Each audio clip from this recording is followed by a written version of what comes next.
ఈ రోజు అయితే లంచ్ బాక్స్లోకి అయితే నేను ఏం ప్రిపేర్ చేశాను అనేది అయితే చూపిస్తున్నాను. దొండకాయలు ఫ్రై చేద్దామని అనుకుంటున్నా. అందుకని అయితే కడిగేసి అటు ఇటు తీసి తర్వాత అయితే పొడుగు పొడుగా కట్ చేశాను. ఇది ఒక స్మాల్ టిప్ అనుకోండి.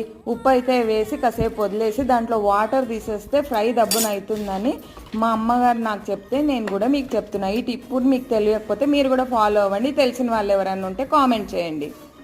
సరే బాక్స్లోకి కదా అని చెప్పి దొండకాయ ఫ్రై చేస్తుంటే ఉప్పు పసుపు కారము కొంచెం శనగపిండి వేసి చేద్దాము అని అంటే మా అమ్మాయి మధ్యలో కాజును పల్లీలు వేయమంటే సరే అని పీనట్ అయితే వేసాను. పల్లీలు అయితే ప్రోటీన్ కదా, అందుకనే ఫ్రైలోకి కొంచెం మధ్యలో వేసి మళ్ళీ అవి ఫ్రై అయిన తర్వాత కారం అయితే వేసాను. లాస్ట్లోకి అయితే కొంచెం శనగపిండి వేసాను. అందరూ ఫ్రెండ్స్ అయితే అన్ని బాక్సులు అందరూ షేర్ చేసుకొని తింటారు. మరి నా లంచ్ ఎలా ఉంటుందో వాళ్ళు కామెంట్ చెయ్యరు ఎప్పుడు. మరి తర్వాత అయితే బెల్ పెప్పర్ది నేను టమాటా వేసి పచ్చడి చేశాను. నేనైతే స్మూతీ తాగేసాను మరి ఇంకా.